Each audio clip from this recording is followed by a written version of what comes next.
آسیہ ملونہ کو فروخت کرنے کے عمران خان حکومت میں عمران خان نے لیے یا اس کے ساتھیوں نے لیے، سب نے مل کے.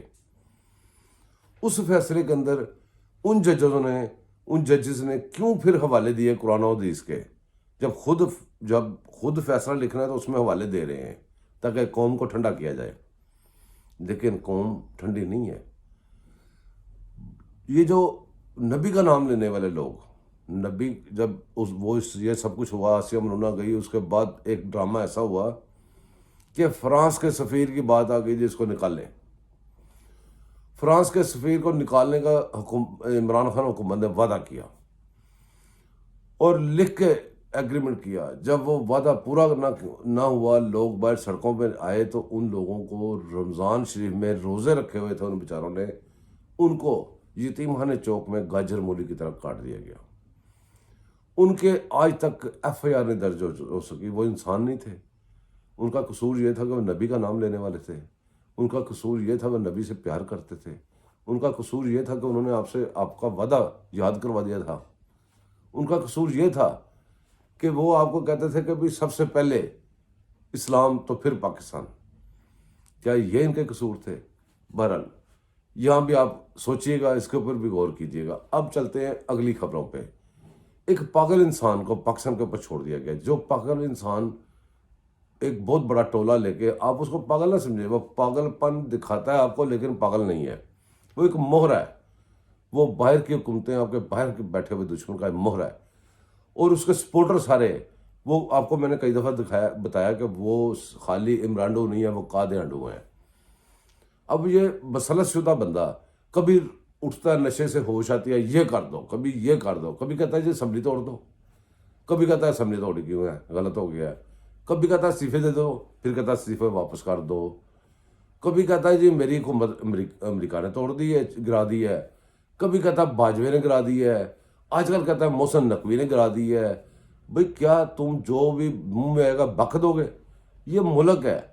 یہ پتہ 24 کروڑ کا اب ہو گیا ہوگا، کبھی مردم شماری تو ہوئی نہیں ہے. یہ 24 کروڑ کا ملک ہے. 24 کروڑ انسان رہتے ہیں. یہ اسلامی جمہوریہ پاکستان اس کا پورا نام ہے. یہ نیوکلیر سٹیٹ ہے. یہ ایک ذمہ دار ملک ہے. یہ دشمنوں کے اندر گھرا ہوا ایک ملک ہے اور اپنی سروائیول کی جنگ لڑتے ہوئے 75 ایئرز ہو گئے ہیں اس کو. تم ان کو بیوقوف سمجھتے ہو؟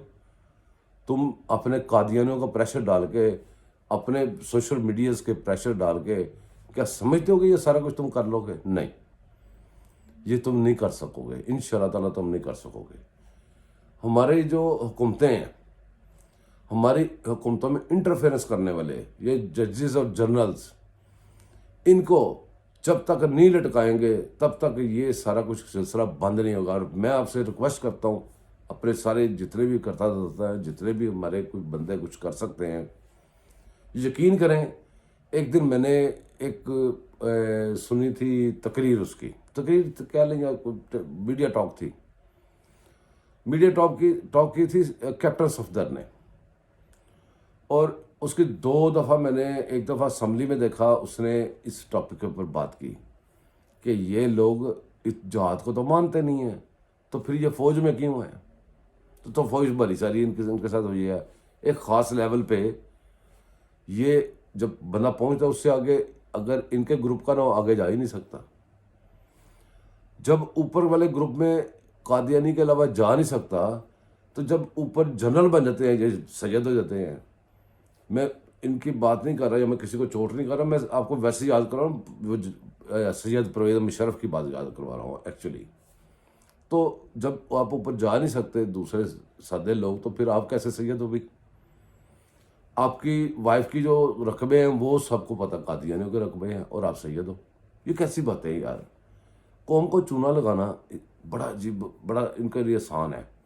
یہاں پہ اصل میں زندہ آباد اور مردہ آباد والے لوگ بڑی آسانی سے، بہت جلدی سے مل جاتے ہیں. بہرحال سخت باتیں آج ہوئی ہیں، کیونکہ آج میرا دماغ اس لیے جلا ہوا ہے. سختی میرے دماغ میں اس لیے آئی ہوئی ہے، میں نے جب قرآن پاک جلانے کا واقعہ سنا، کچے کا واقعہ سنا، مجھے بڑا دکھ ہوا. کل پاکستان میں بجلی بند ہوئی. ہماری قوم ایسی ہو گئی ہے کہ ہر بندہ سائنسدان ہے ہماری قوم میں. میں نے کل بہت سارے ویلاگ دیکھے، بہت ساری خبریں ڈھونڈ رہے تھے، پاکستان کی سارا دن بجلی بند رہی. کوئی بھی وجہ ہو سکتی ہے. اتنا بڑا ملک ہے، تحریک کار ہے, ملک کے دشمن بہت ہیں, اندر زیادہ ہیں, باہر کم ہے. تو ہو گیا, کچھ بھی ہو گیا. ہم ایک ذمہ دار اسٹیٹ ہے, ہمیں سمجھ سوچ کے بات کرنی چاہیے. یہاں پہ لوگوں نے مارشل لا بھی لگوا دی, یہاں پہ لوگوں نے بڑے بڑے جناب وہ تحریک پاری بھی کروا دی, اندازے کر کے چھوڑ دیے. یہ اندازے کر کے کیوں چھوڑتے ہیں کہ ہم چھوڑ دیں, اگر ہو گیا تو ہمارا نام, نہ ہوا تو دیکھی جائے گی. اس طرح کے کام ہو رہے ہیں آج کل. تو ہمیں ذمہ داری محسوس کرنی چاہیے اپنی. ووٹ دیتے وقت, ووٹ کو چلتے وقت, وہ کہتا تھا نا نواز شریف کے ووٹ کو عزت دو, تو اس کا مطلب آپ کو آہستہ آہستہ سمجھ آئے گا. آپ اندازہ کریں کہ نواز شریف جو باتیں کہہ رہا تھا ڈھکے چھپے الفاظ میں, اس کا بیانیہ اتنا سٹرونگ تھا کہ اس کے سب سے بڑے دشمن عمران خان نے اسی کا بیانیہ اپنایا. اسی کو لیڈرشپ کہتے ہیں, اس کو ویژن کہتے ہیں. کہ پھر وہ جو باتیں نواز شریف نے کری اس کو کہنی نہیں پڑی, پھر یہ گدھا خود ہی شروع ہو گیا. اور ساری نواز شریف کی باتیں جو نواز شریف کہنا چاہتا تھا اس گدھے نے کہیں, اور یہ اب گدھا بخت بھی رہا ہے. تو ان شاء اللہ میرے دوستوں, ہم اگلے ویلاگ میں پھر ملیں گے. تو میری سپورٹ کریں, میرے چینل کو بھی سبسکرائب کریں, اور مجھے لائک بھی کیا کریں, مجھے سپورٹ کیا کریں. تو میں آپ کے لیے دعا کروں گا, میرے لیے دعا کیجیے گا. اللہ حافظ.